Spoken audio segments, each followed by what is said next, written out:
A Premier League football match has never taken place outside of the United Kingdom, but that could be about to change. Because in April 2024, the biggest existing block to a regular season game taking place elsewhere was weakened.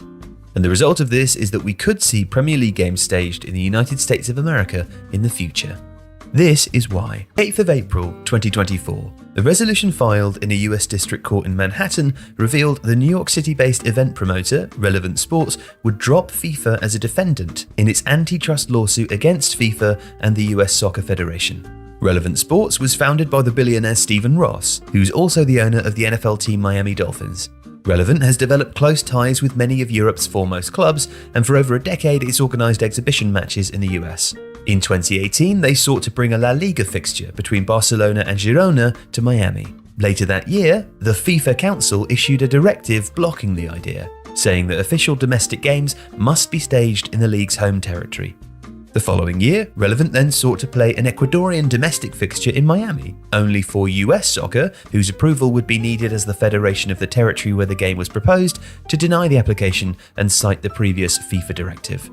Since then, Relevant has been engaged in a 5-year legal battle against both FIFA and US Soccer, arguing that the parties have conspired to prevent Relevant from hosting regular season matches involving foreign clubs in the US, thus violating US antitrust law designed to prevent unjust collusion or monopolies. Now, this had all become background noise until April the 8th, when FIFA were dropped from the lawsuit and the two parties announced a settlement, although details of it were not disclosed.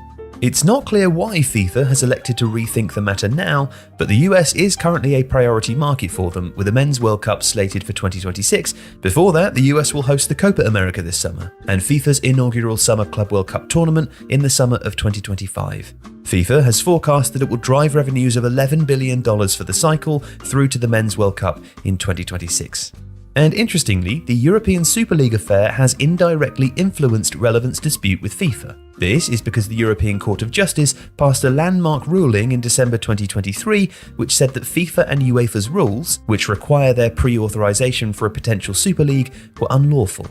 Relevant are not proposing fresh competitions, but they are making arguments on similar grounds, essentially questioning how government bodies can simultaneously operate as organisers, regulators, governing bodies, and promoters. As such, FIFA is under pressure from Relevant to further clarify its regulations. Now, in England, this debate has been toxic ever since the Premier League withdrew a 2008 proposal for an international round of games, following a backlash from local supporters and media. That reaction is unlikely to be too different now, and the politics is even more sensitive for the Premier League, who currently face the immediate threat of a government-imposed regulator entering English football.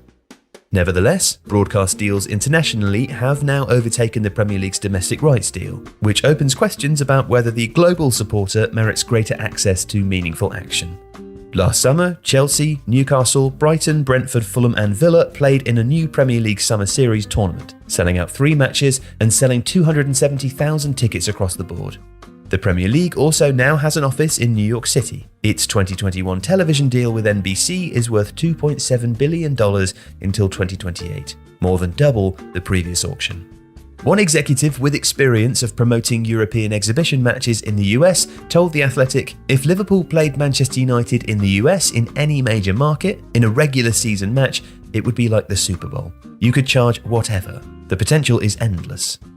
Now, Relevant themselves have spoken more cautiously, with their CEO, Danny Silman, talking of the need to move forward thoughtfully and collaboratively to avoid alienating stakeholders. Spain, along with Italy, has already taken cup competitions to Saudi Arabia. Javier Tebas, the president of La Liga, stated his aim in April 2024 that the competition should be staging games in the US by the 25-26 season. Lorenzo Cassini, the president of Serie A, discussed playing a game week outside of Italy during the social football summer in Riyadh in January. Serie A, like the Premier League, also has its own New York office, and many of those spoken to by The Athletic's Adam Crafton foresee Serie A being likely to follow La Liga across the Atlantic, while the French Ligue is in all manner of difficulties with its own media rights package and is desperately seeking fresh revenue streams. And there are also likely to be clubs within Mexico and South America who see huge potential in playing a one-off domestic league game in the United States. As an example, Mexico international games, when played in the US, are often better attended than those involving the US men's national team. And another likely candidate would be UEFA. who, like La Liga, already have existing agreements with Relevant to sell media rights in the US. Intriguingly, so too do the EFL, and it's not difficult to imagine Ryan Reynolds and Rob McElhenney sensing the opportunity in taking a Wrexham match abroad, while Tom Brady's involvement at Birmingham or JJ Watt at Burnley may see possibilities of their own. It's unlikely, however, that the Premier League's big beasts would allow those upstarts to make gains in the US by moving before them. So, if England moves, expect it to be as one. Continentally, many leading club executives don't see it as particularly controversial to take a Champions League final to the east coast of the US, when, if travelling from London, it's only an extra hour or two on from Azerbaijan, for example, which has hosted European finals in recent years. All of these proposals will face substantial obstacles, though. Supporters will protest, politicians seeking to earn favour might attempt to impose legislation, and MLS Commissioner Don Garber hasn't hid his disdain for allowing foreign competition into his league's market. Discussions and ideas are one thing, actually seeing it through is quite another.